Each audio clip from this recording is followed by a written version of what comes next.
Garlinda Burton. Marissa Richmond. Pratik Dash. Mary Thousand. Isa Mohammed. Chuck Yazbak. Oh.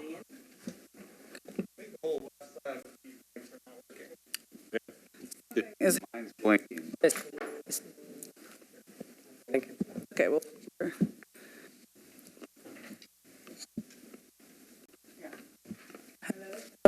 hello. Okay. They're blinking, but they're working. Go ahead, Mohammed. Tessie. You can say your name. We'll start from there. Isa Mohammed. Erwin Vennick. Yazbak. Hello? Yes, I don't know. Everybody heard it. Do you want us to wait? That's fine. I'll wait for you to come back in.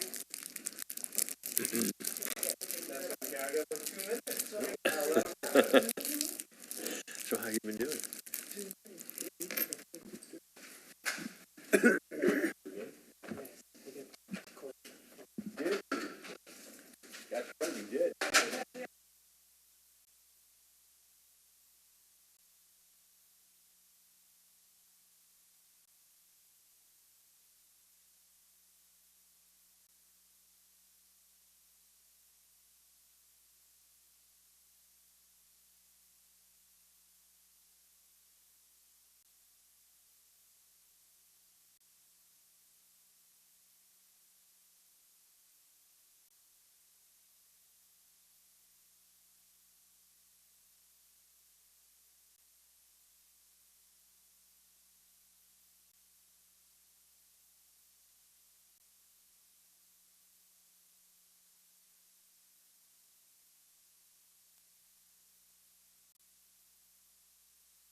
Thank you.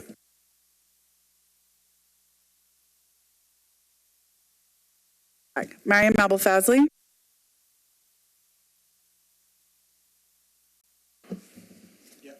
Isa Mohammed. You already went. When it's red, you're done. Okay. Erwin Vennick. Chuck Yazbak. Lethea Mann. So now we have a roll of sorts. Okay.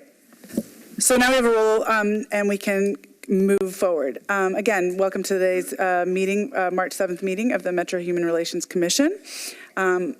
We will move forward with the review and the approval of minutes. We've already gotten a request to edit the notes to remove Deaconess Garlinda Burton from the list of attendees. Though she was here in spirit, she was not actually present, so we want to make sure that that is correct. And then if there's anything else, yes, go ahead, Lethea. I was in attendance. You were, yes, you were. Yes. Thank you. So these are the things that we have to correct in the notes. Please also just look at the rest of it if anything seems incorrect to you. Yeah. And I cannot make a motion to approve because I wasn't here. I can make the motion to approve the minutes. Do we have a second? Second, Okay, are there any against? Okay, then the motion stands. We have approved the minutes, so we can move forward with all the other exciting things to do. Financial update, I quickly talked to staff today, went over it. As you can see, I mean, we all know this, our budget is fairly uneventful and not that variable in any way, so I'll just quickly talk about the things that caught my notice. spending is quite low because there's not a ton of activity going on, but the February actuals on the professional services was a lot of that, from what I was told, was from Just Conversations bills that were finally paid last month. We were waiting for some foundation support that never came through, so this came out of our funding. And then the other big thing that happened last month is hold on, where is it? There was a $20,000, let me show you, leave pay. It might not be actually on this one. It was on the one that I was given today. Oh, yeah, there it is, $19,409. That, we've talked about this before. This was Mel's leave that she had accumulated over the years that was finally, she finally cashed out of. So that's what that is.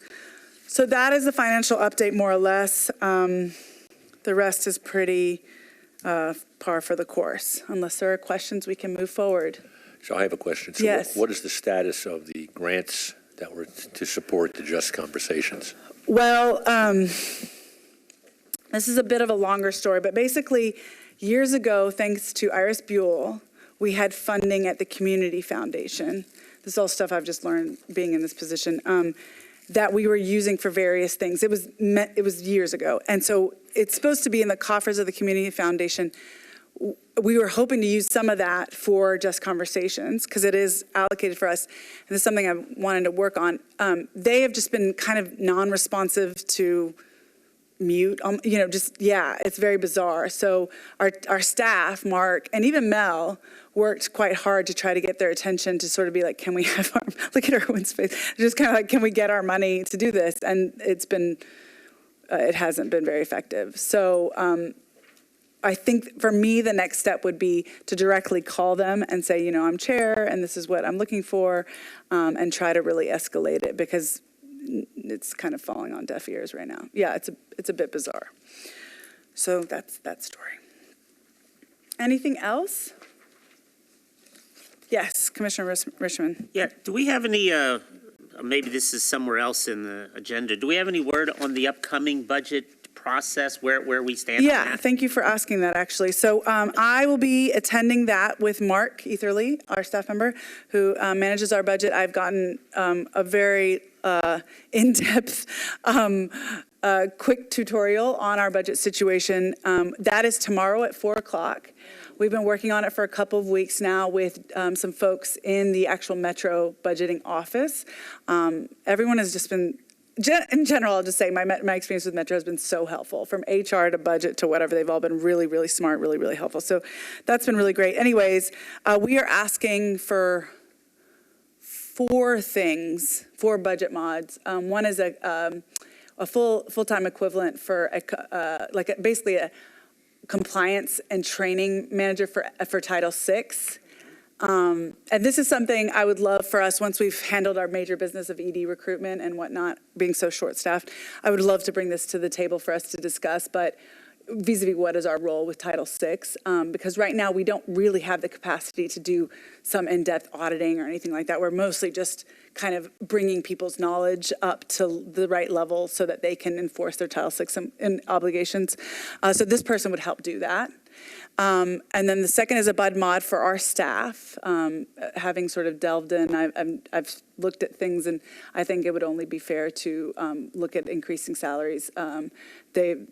It's just, we haven't really kept up with the realities of Nashville at all, or of their commitment and time to the commission. And I'm happy to talk about that a little bit more too. And then the other 2 is for the mobile diversity seminars.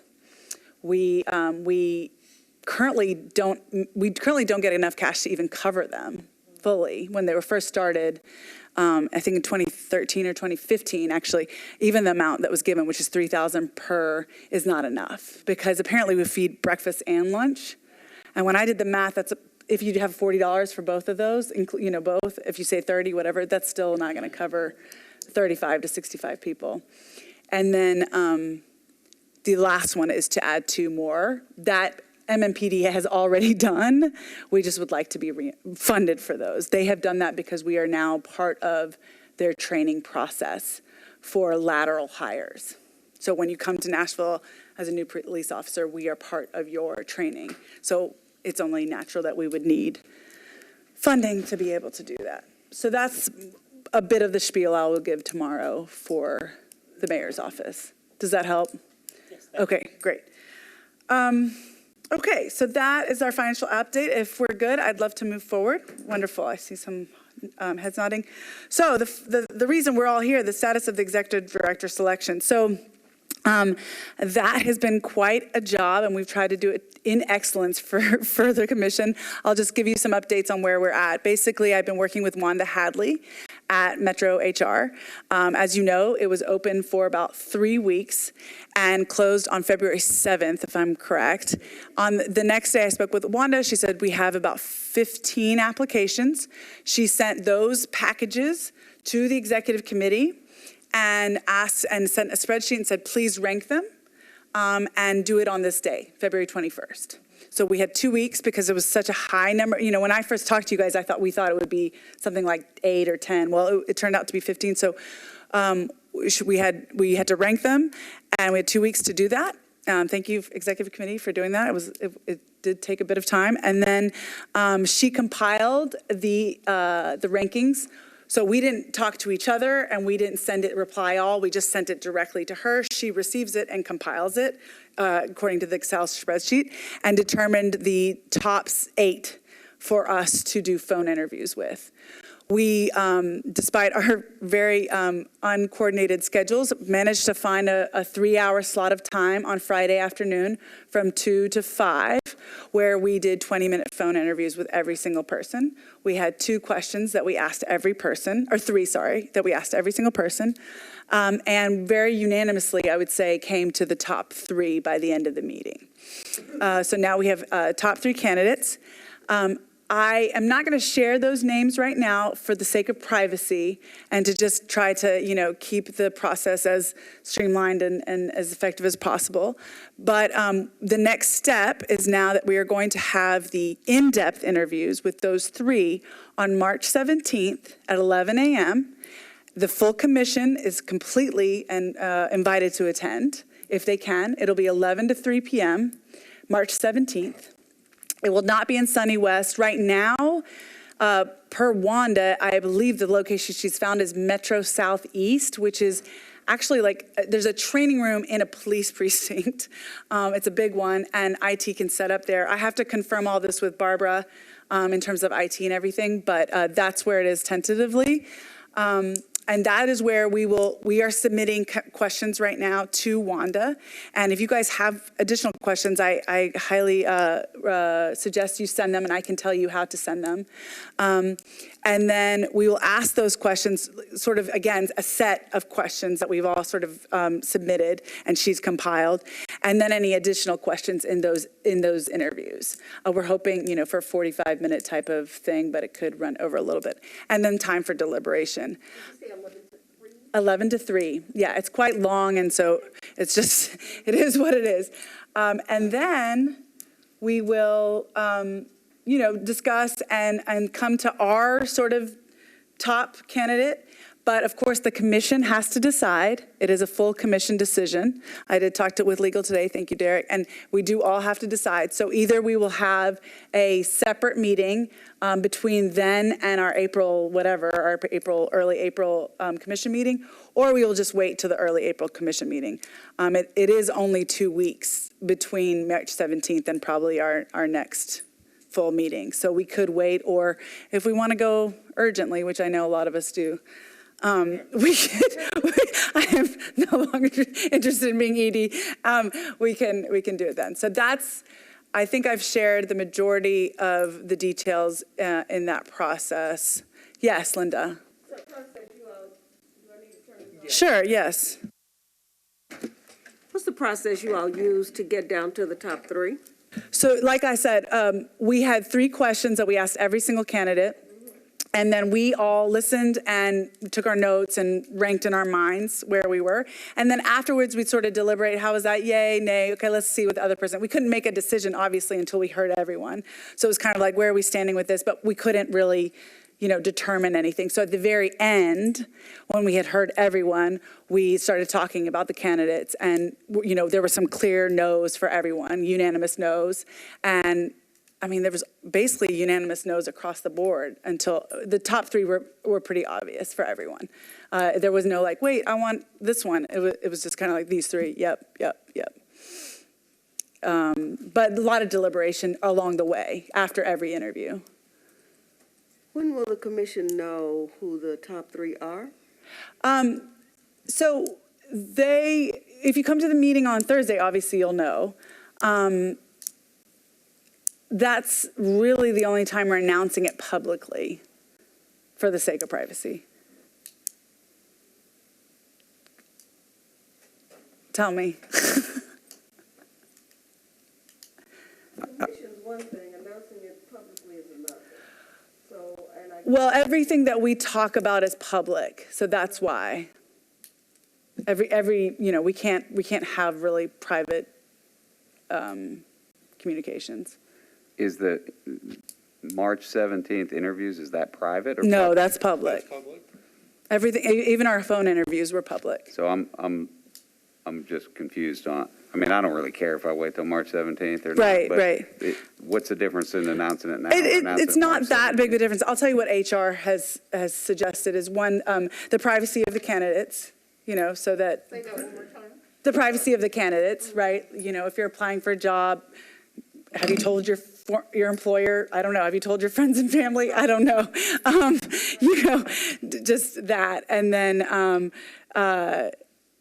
being able to just continue the process,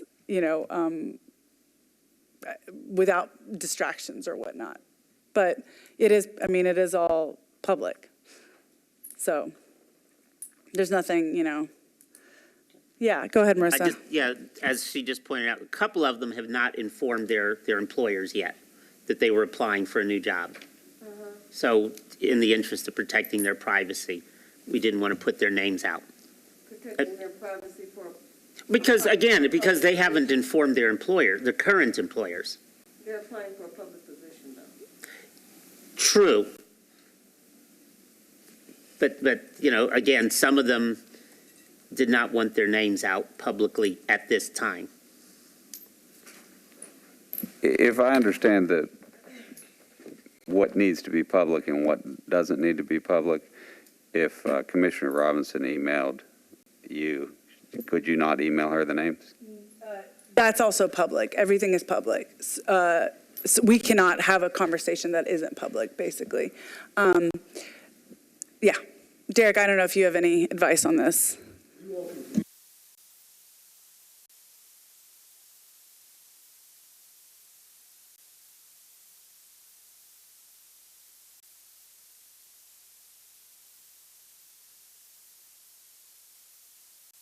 HR knows it, they could communicate that to each of you in advance of the meeting. March 17th. And Linda, Those are three candidates will be interviewed.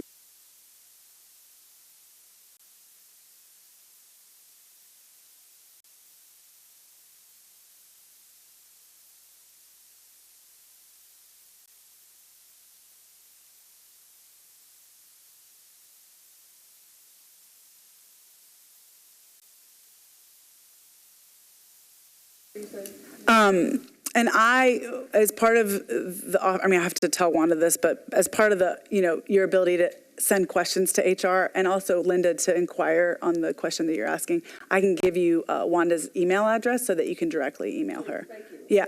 Thank you for that solution, Derek. Thank you very much. Yeah. Okay. Thanks for the questions. I think I covered everything that we've done so far. Go ahead, Pratik. I know that there's a tentative venue, but once that gets finalized, we'll get an email and. Yeah, that needs to be sure. finalized ASAP. So I will message Wanda after this to confirm, and then Barbara will be noticing the public meeting, hopefully either today or tomorrow, and that will have that information included. My next question is that, and this may not, I don't know, I'm just pitching this as an idea, but if 9 of us were to show up for the interviews, can we at that point have quorum and take a vote? Now, I'm not saying that I want to do that, but just, I think I would like to have a full discussion. So I just would like to say that if that is a possibility, I would rather us have a separate meeting and kind of give everyone who is not able to come from 11 to 3 on a Thursday an opportunity to discuss that. So I think, I just wanted to say that even if we do have that power, I would like to wait. Yeah, that would be a different meeting with a different purpose. So it would be noticed as the meeting for the commission to decide on the executive director, as opposed to the meeting to interview the final 3 candidates. That sounds great. I just wanted to make sure. Derek, does that sound right to you? Right. Yeah. So there's no confusion. The committee is the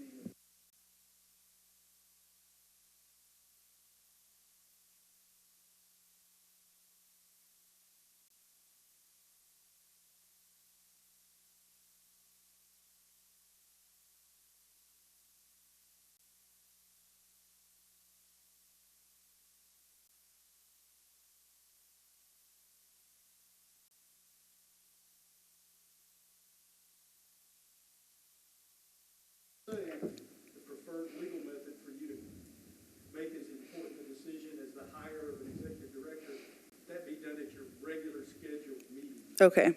because that's when the public expects you to take action. Okay. So essentially it would be April 4th, I believe. So that's when we would have the meeting to decide on the executive director.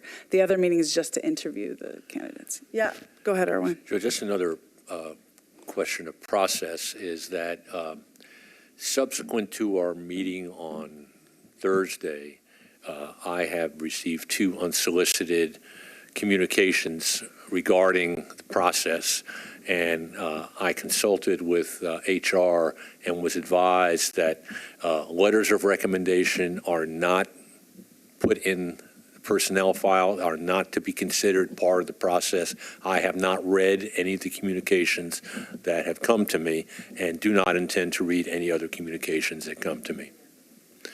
Yeah, and thank you for bringing that up. Just to be clear about that, there was an application that was very explicit in the job call. Basically, it was, you fill in a bunch of forms online, you attach a resume, and you answer 3 questions that we had there. That is the process, the official process. So anything that's sent in extra to that really isn't part of what we have determined as our process. And also, I mean, the call was closed on the 21st of February, so that would be outside of that time as well. Okay. I have a logistical question. Can y'all hear me? So we're going to meet on the 17th, well, the committee's going to meet, and those who can attend. For me, it's very helpful to be able to see someone's application or resume. I'd rather get it in advance, but I don't want to undermine the process. So can we get something like that at some point? How would we do that? I'm a reading person. Visual person. Yeah, visual person. So. I don't actually know, Okay. so I will have to talk to HR around if there are any rules or norms around that. I'm assuming she might be like, oh, that only goes to the people deciding, but I don't know. Okay. Yeah, you are. Yeah. You are. So yeah, I'll when I get to Wanda after this meeting about the room, I'll just say, can we send it to the full commission essentially? One other question. Having worked with someone who was very punitive when they found out one of their employees applied for another job and actually fired an employee, that happens in the real world. Right. Nevertheless, I'm wondering if we get down to 3 candidates, if those 3 candidates need to be kind of advised to let people know, because maybe this only happens, I work for the United Methodist Church, which is like a sieve, so maybe it only happens there. But once names get out, they're out. Loose lips sink ships. Yeah. And so I'm just wondering if that's part of the process, because it's going to get out. Yeah. Yeah. I don't want to undermine the process. I'm just saying that. I know sometimes it's not safe. I've been there. And, people who say they'll keep a confidence don't. I mean, we're all human, but I'm Right. just wondering if there may be a way to say, you know, the top 3 candidates, because once we meet, It's it's out. going to be out. No, and I think they know that. And if they don't, you're right. We should let them know. In fact, Wanda should let them know that this is a public meeting. Because, like Linda said, it is a public role. Yeah. Hopefully, they understand that that's part of the process, but they may not. I think they understand that. I think, you know, like I said, having been with people who are actually punitive, Woo-wee. applying for jobs. Yeah. We want to protect, because if they don't get the job, then they're, you know. Yeah. We just want to, Yeah. I understand. Yeah. No, I appreciate that. What I hear from you is I think that we should inform them in case they're not clear that everything is indeed public. And by March 17th, it will certainly be out. And they should just be maybe prepared for that if they need to inform an employer, et cetera. Do they know at this point that they're the final 3? That was up to Wanda to inform them. I'm pretty sure she probably did it today. We found out, we decided at 5:15 on Friday, so I'm guessing she waited today to inform them. But she's very, very quick, so I'm sure she did it today. Just because, you know, people need to be in person, they need to have that time available, et cetera, et cetera. But I can confirm that as well from her when they know. Okay, great questions, you guys. So that is that. Look forward to seeing everyone next Thursday. Now, update on community forum reports. I actually don't have an update on the community forum reports. I believe they sent them out to the whole commission after that meeting. Did you guys see the last report that came out? Oh, yeah, okay. So why we asked that is because some of us asked to, actually Ben asked, so that we could review it and provide any edits that we wanted prior to finalizing it, instead of sort of seeing it in the final state. So if anybody didn't get a chance to review that and wants to, perhaps this is just a good time to remind you to maybe take a look at it and send your comments to Mark and Barbara so that they can finalize that. But we requested to be able to see it in that draft state to make any edits. In the past, we've noticed various things that we wanted changed, whether it's misspellings or syntax or actual substantial issues. So if none of us have had a chance to do that, let's just maybe send a reminder to ourselves to take a look at that report before we come back next month. Is that clear? Okay. The one other thing that we wanted to talk about is the Procurement Board. We have managed to uncover, discern, investigate at what status this is in. It's been not that straightforward, so I'm going to ask Pratik to give us a little update. Yeah, thanks. I know last time I had said that we have 5 to 6 different applicants, and we're so excited, and we had created a little committee to meet up. And what I did find was that 4 of the 6 applicants were just test applications.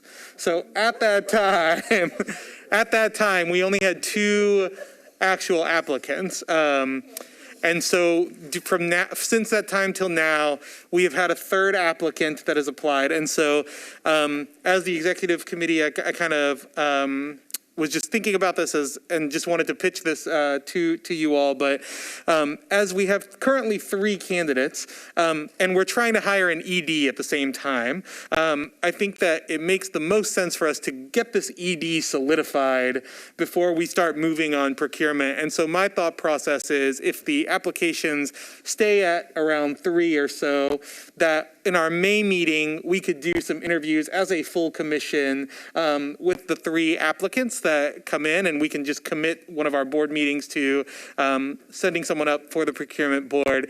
If there are more applicants that apply, then the previous committee of Commissioner Diaz and Commissioner Mann, we could come together and meet separately to narrow that down to 3 names. But as of right now, with 3 names, I feel like we're in a good spot where the whole commission can just work together to move that forward. And so that was sort of my thought process, but wanted to see if that worked for everyone else here, and if that was an okay strategy.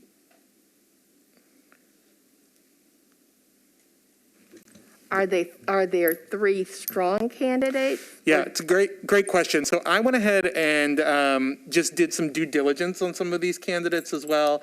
They're very well known in a lot of the labor unions around town, as well as Stand Up Nashville also has spoken highly of all the candidates as well. And so it seems like it's 3 qualified candidates based off of one person's due diligence, just to be clear. And so if there's anything more or process that we need to do to vet, happy to do so. But as someone that works really closely with a lot of these unions and, in my day job, it felt like getting those ringing endorsements from those circles felt good enough for me. But again, I would love to hear more if there's any other layer that we need to take here to help vet these candidates. Would definitely be open to that. We could even ask them, if it is just 3, we could ask them here for 20 minutes of conversation if we wanted to as a full commission for the May meeting. I think that's right. And it's similar to, I would love to, once we get through this executive director process, would love to create a system where folks are submitting questions, we compile those questions, and then we just ask them straight, and then we have follow-up time if there is time similar to that process as a full commission. And again, obviously, who knows what happens in a pandemic, but would love to do that in person. All 3 are based in Nashville. So, Okay. Thank you. anyone else have any questions there? Okay. Thank you, Pratik, very much. Okay, then we're going to move forward to new business. And the one thing I've got here, which is a little bit of ambiguous, little agenda item, but I'm going to get into specifics here for you guys. I don't know if everyone's been following, but there have been a lot of news lately around different commissions and departments having investigations on human relations issues, harassment, toxicity, work environment, this type of thing. And I have also spent some time speaking with our staff now in the position of chair over the last, 6 weeks or so. And I wanted to bring forth a couple ideas to the commission as we're in this opportunity moment between EDs, and love to hear your thoughts, and hopefully maybe we can get aligned on this together. To prevent, and I actually talked to HR about this as well, just to make sure that these are things that are kosher according to the rules and regulations. And they were actually, their ears perked up quite a bit just to hear this kind of preventative solution. To prevent things like the investigations that we're seeing all over the press these days in local news, harassment, racial issues, whatever it might be. I was suggesting I suggest 2 things and love to hear your thoughts. One is an annual 360 review for our commission, so that staff review the ED as well as, the ED reviewing staff, and for the commission to see those results and be able to, evaluate and review those annually, so that if there's anything percolating, we have no other way to know, right? We don't, our access and our engagement with the actual organization of the Metro Human Relations Commission is limited to the issues that we're trying to deal with in Nashville itself. We don't interact that much with the organization. So to ensure that we have a robust and healthy organizational culture, which we don't, keep an eye on very much. That's one suggestion I have. Can I give my other one? You want to?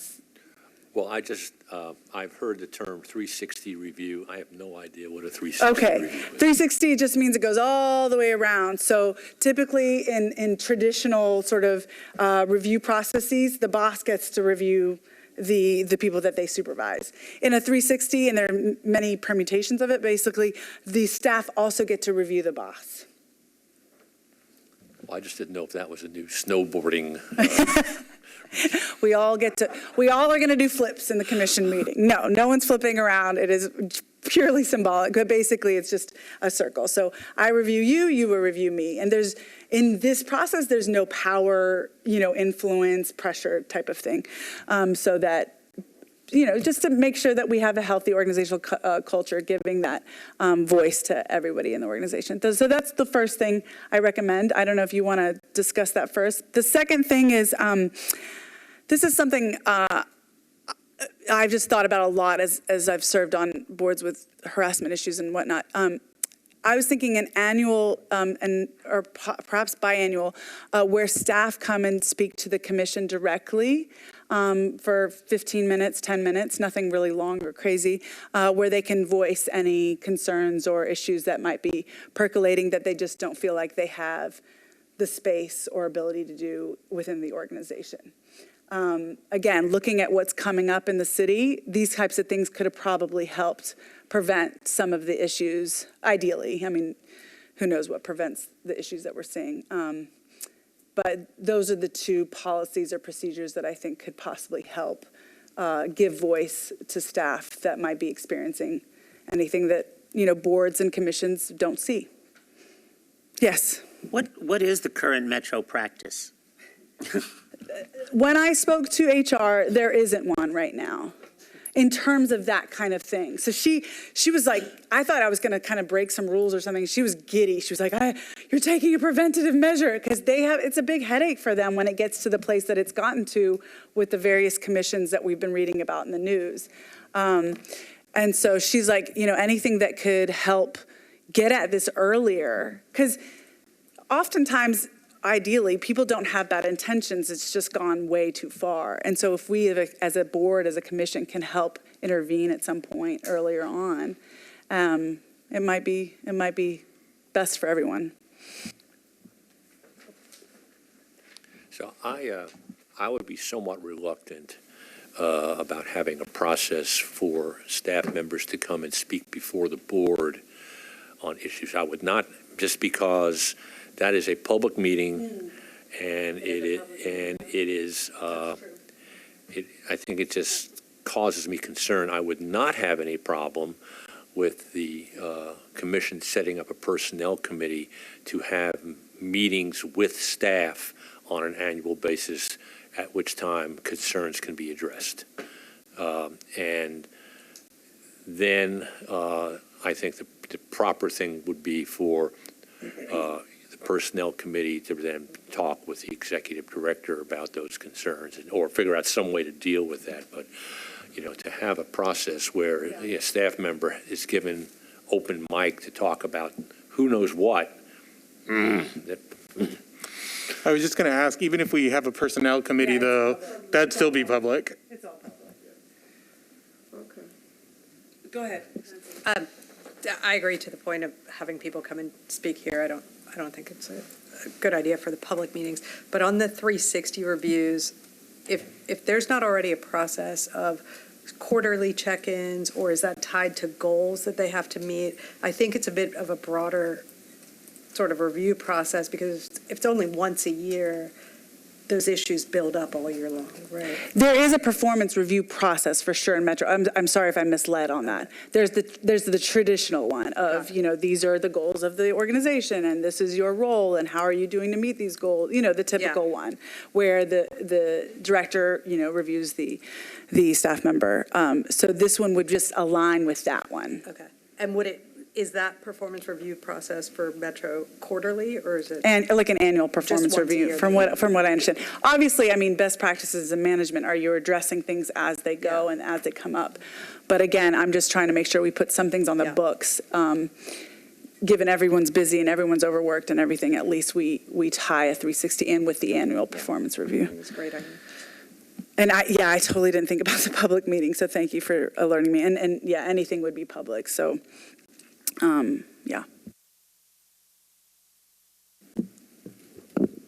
Well, alternatively, and I don't know the answer to this question, but if the chair were to have a meeting with staff, would that be a public meeting as well? No? Okay.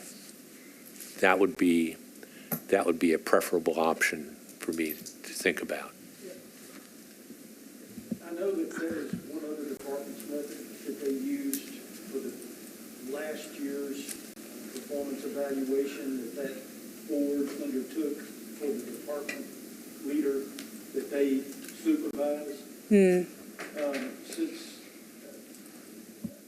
don't take this as my final legal opinion because I wasn't prepared to address this, but as I recall, you all employ the executive director. You may or may not employ one. So if you do, I believe you then would have the right to exercise the annual or how frequently you choose to supervise the performance of that director. Yeah.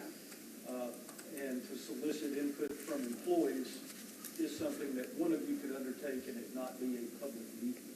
Okay, That's helpful. Thank you. that's very helpful. Thank you. And I assume we could also have the staff know that they could contact either the, They always have the right to contact through the mechanisms that the HR department of Metro, I mean, there's multiple. but I'm saying any of the commissioners, if they felt more comfortable. Yes. But an individual commissioner contact is not public. Let me caution you in that regard, because you then may become witnesses. You also have some oversight that you have to exercise, so you have to be careful with your direct interaction with Metro employees, even within the departments that you obviously, you're the Metro Human Relations Commission, you know them and are more in tune to their activities. But I do have to caution all boards and commissions, you don't want to get in the weeds of the day-to-day activities and be inspecting the actual work sites and things of that nature. But if they bring something to your attention, unfortunately, you really can't do anything with it other than direct it to one of the investigative mechanisms that Metro has. Otherwise, you become a witness, and I would not recommend that for any of you, since you might have to sit as a decision maker. You would be conflicted out if you're a witness and a decision maker. Yeah, and part of the reason I just want to make some official policies in this so that the murky stuff is never, never happens essentially. You do need some information, or at least other departments other commissions and boards have concluded, they need some feedback from staff when they're exercising their supervisory capacity over the director. Right. So a 360 would give us that. It looks like meeting-wise, any way you look at it can get a little bit dicey. So, the 360 would be a thing. Did you say it, Chuck? I was just going to say, if I was the chair, I'd much rather have the directive be, if you have a concern about harassment or improper treatment, contact the chair directly, rather than have the chair have the burden of going around once a quarter and talking to everybody. Right. Yeah, I think that that's fine. Yeah, I think that that's fine to contact the chair, and then they, a formal whatever investigation process has to occur. I still would like a 360. I'm just because the ad hoc basis and all that stuff, something where we all get to review at. But yeah, if we want to leave it at just contacting the chair, then again, like Derek said, that would leave it to a formal investigation or whatever. So you understand, Metro has to comply with EEOC.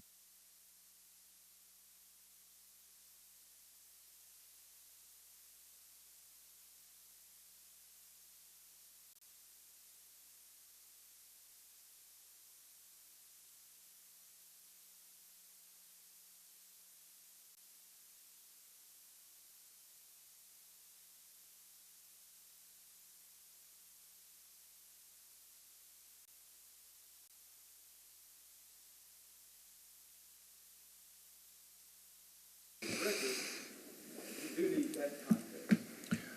Not trying to silence persons from bringing to someone's attention if there's a Right. workplace problem, but they still need to be steered towards the Metro mechanisms, because those are developed in accord with, as I said, EEOC requirements and case law requirements.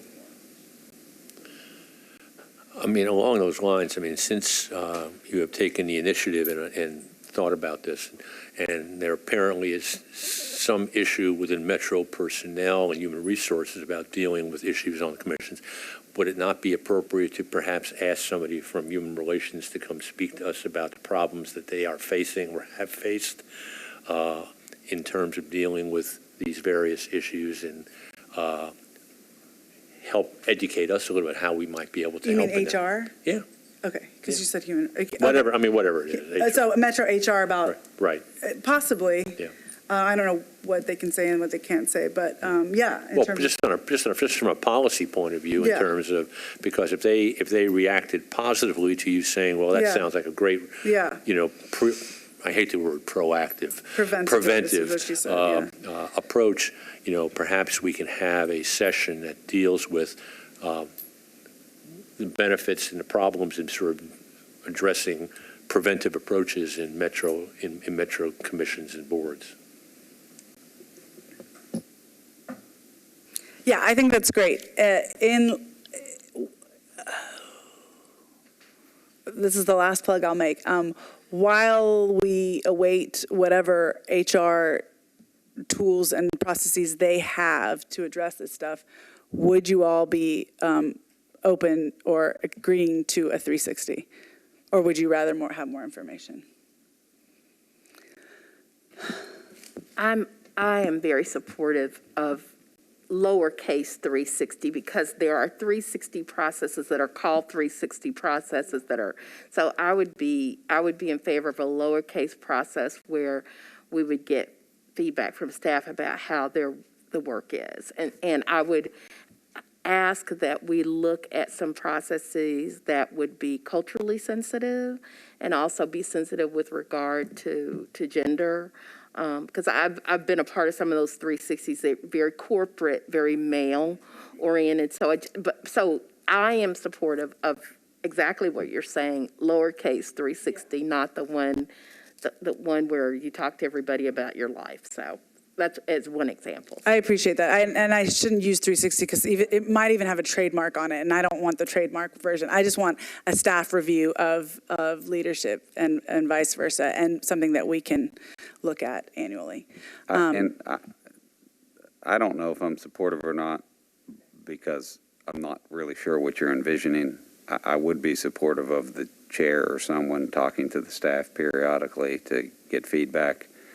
I don't know that I'd be supportive of a formal process where the staff evaluate the executive director because it's not like a staff of hundreds. You can't keep secret who it is that's doing it. And so you said a process that's free of coercion or whatever. There's not, in a small department, there's not going to be a process free of coercion. If you have a dictator running the department, they're going to be scared to tell the truth. So all they're going to do is put great stuff on their evaluation forms. And so if there is a problem later, then in the defense of that litigation, what's going to happen is they're going to bring out all these great evaluations that the subordinate did of the tyrant, and it's going to make their life harder at some point.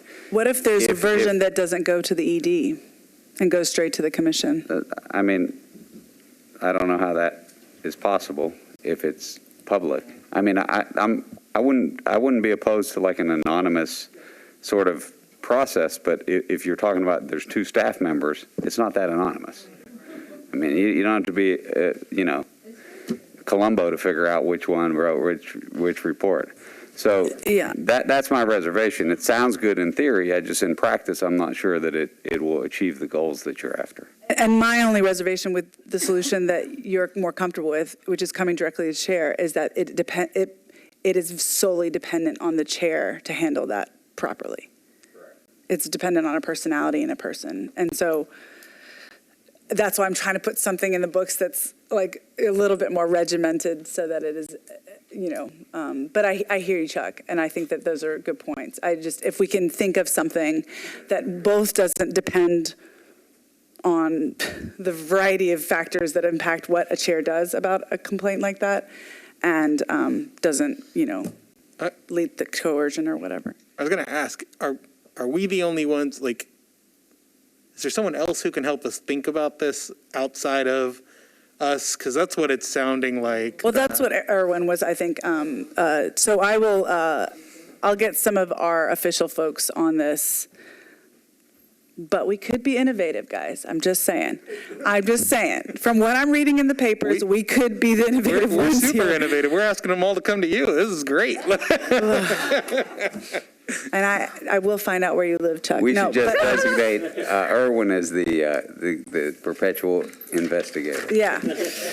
But the other, beyond his term of service. the other thing to be mindful of is I don't think we would be having these problems if our processes Right. were working. That's my point. Yeah, working. I mean, we That's my got to be point. honest about that. I mean, you know. That's exactly my point. Yeah, is Rome that is burning, and we're saying, oh, well, let's follow the let's process. talk to Rome, and it's like, Yeah. no, I don't want to talk to Rome. Yeah, No, I mean, I'm with you. they're great. I mean, honestly, I've respected everyone in Metro. I'm just saying, sometimes big institutions take a while to catch up to the realities of the current day, and with the increased ability for people to come out and speak to things. So if there's something where we could handle things before they get to the papers, I would like to do that.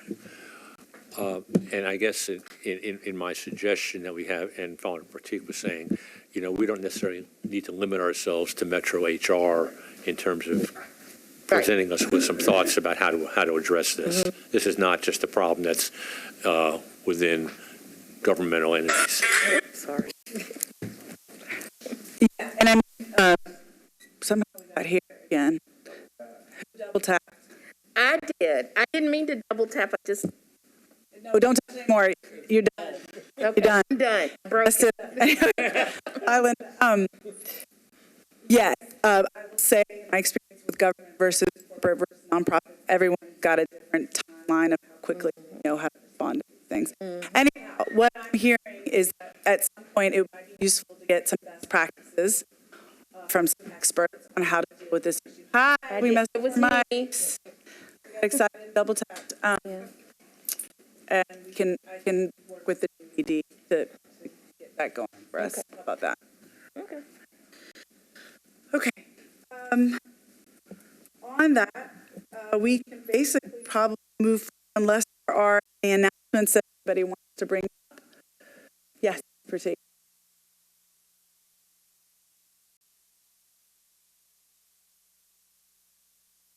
Mario got effectively, and just wanted to say you've been doing a tremendous job. I think everyone would have agree with me on that. So just wanted to make sure it was on the record of the public so that they know. I do have an announcement. Okay. The Jewish Federation every year sponsors a social justice Seder. The Seder this year will be March 31st, and the theme will be dealing with addressing the Afghan refugee crisis. So if you're interested in participating in that, I think there should be a link. It's going to be by Zoom, and so you can go on the Jewish Federation website. I'm sure there'll be a link there for it. Awesome. Thank you. Okay. If there's nothing else, Pratik, I really appreciate that. It has been very bizarre to have no ED and no chair at the same time. Yeah. But I've really enjoyed delving into all these issues and hopefully making the commission a better place. Thank you all for coming and getting us quorum today, although did we make any motion? Oh, we did make just for the minutes. So hopefully I'll see you guys next Thursday and we'll move on from there. Thank you. Oh, motion to adjourn. Oh, thank you. Does somebody want to make a motion to adjourn? He just did. He I made did. the Okay, who motion. wants to second it? All right, then the motion moves. Thank you. You got that gavel. You never banged it once.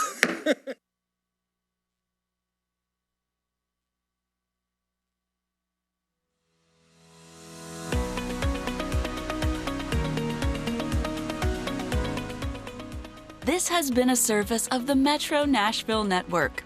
If you would like to see this presentation again, or for more information on this and other programs, visit nashville.gov.